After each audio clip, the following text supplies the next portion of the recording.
Each day in our community, there are people who live alone and need help from others to remain independent. Often, they are elderly with no family or friends living nearby. For the past 11 years, volunteers from the Shepherd Center of Oakton-Vienna have helped older neighbors in their community. In providing services such as rides to doctor's appointments, the pharmacy, or the grocery store, our volunteers have enabled individuals 50 and over to continue to live independently in their own homes. Good morning, this is the Shepherd Center, Dorothy speaking. Each Thursday, Dorothy works as a Shepherd Center office volunteer, answering the phone and helping to find rides for senior clients who no longer drive. In order to get to the Shepherd Center by 10 o'clock, she must travel by bus and 2 subway routes, a trip that takes her over an hour. Dorothy will be 80 her next birthday. She is part of a growing number of older volunteers who are making a difference in their what time community. Would you need to be picked up? Seniors finding fulfillment in helping others. 10:30. Okay. Woodburn. Okay. And do you have any restrictions? Like, do you are you in a wheelchair or a walker? Do you need it? No. Okay. Okay. So that when you need somebody, that the Shepherd Center is there. And I think the fact that the Shepherd Center services are provided by other older adults, it makes it easier for somebody to ask for help. Kind of a peer-to-peer relationship. Right, right. So a person doesn't need to feel embarrassed that they need to ask for help because another person will understand. I think that understanding is a really key thing to the relationships that are formed and how responsive the organization is. Jerry has been a volunteer driver for several years.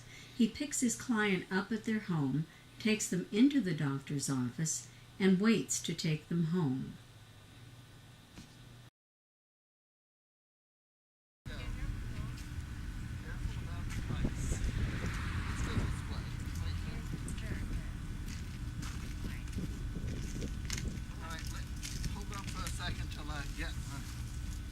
Now, come on. okay.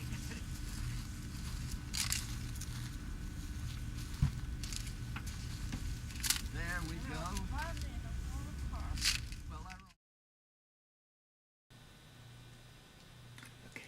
Here we see Jerry taking his client to the pharmacy to fill needed prescriptions.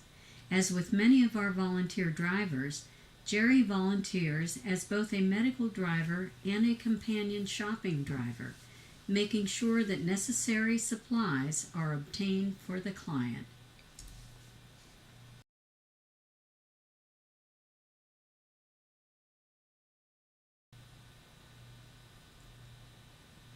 Rose takes her client to the grocery store to make sure she gets the food she needs to stay healthy.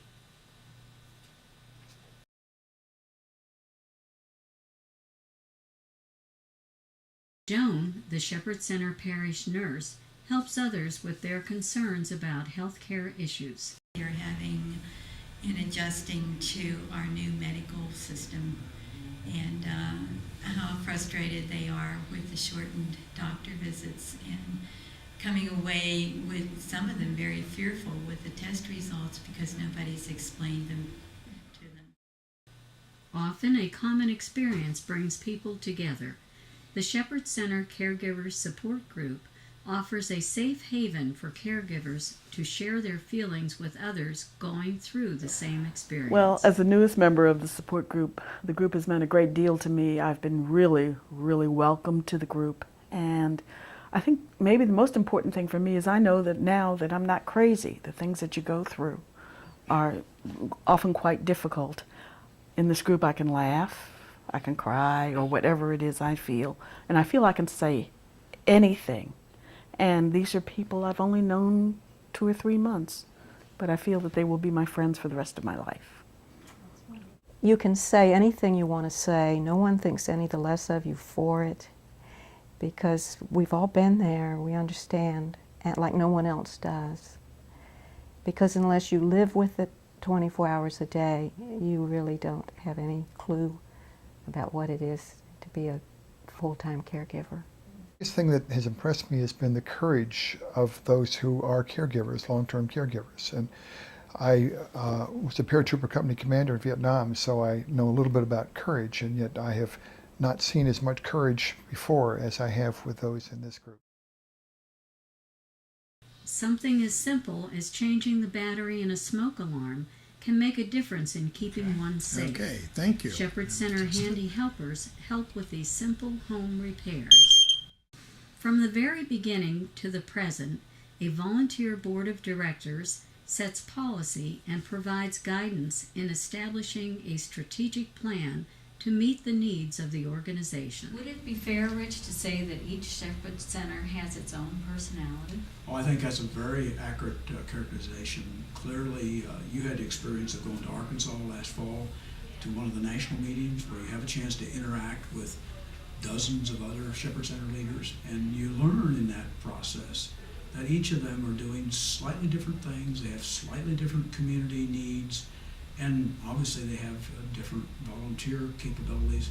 And so we have West Virginia with a great Shepherd Center, but a quite different program than ours. We have a Michigan Shepherd Center with a big focus on transportation.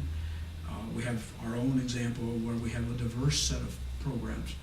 Definitely each Shepherd Center takes on its own personality, starting with its board of directors and maybe more particularly enunciated by the volunteers, because they're the backbone of any Shepherd Center.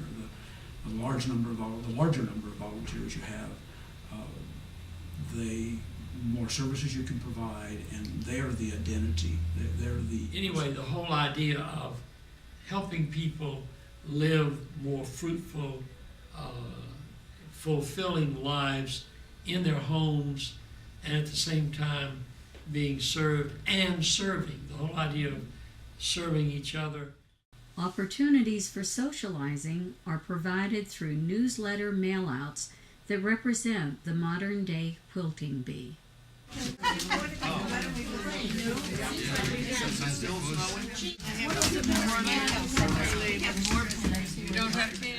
Continuing education is an important component of the Shepherd Center concept. Adventures in Learning provides a variety of classes and discussions ranging from bridge, tai chi, music, dance, art, computers, safety classes, the Socrates Cafe, national and world affairs.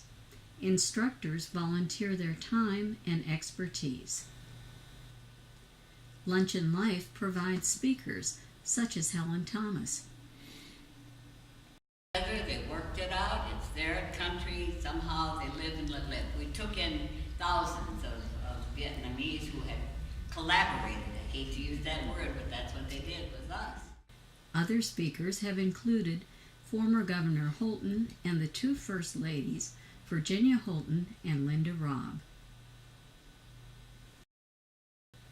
Imam Mohammed Majid, a leader in the interfaith community, enlightened our audience about the Islam faith and how important it is to live together as one community. Each year, our volunteers are honored at a special volunteer luncheon.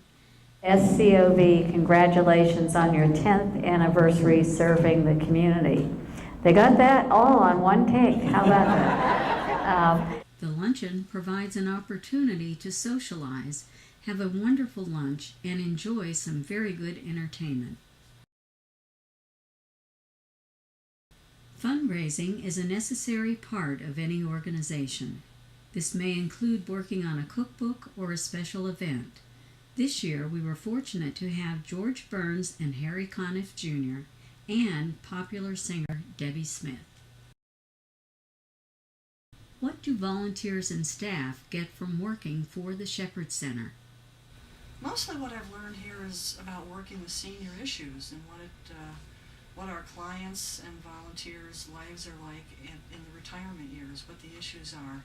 I give my skills and I learn things and I give back in a way that I feel very comfortable. Sharing time as a volunteer for the Shepherd Center is fun and rewarding.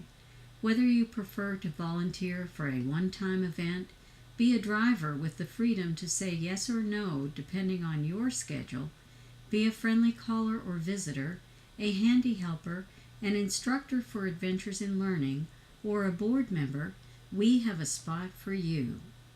It's all about helping each other. It's about living a life that matters.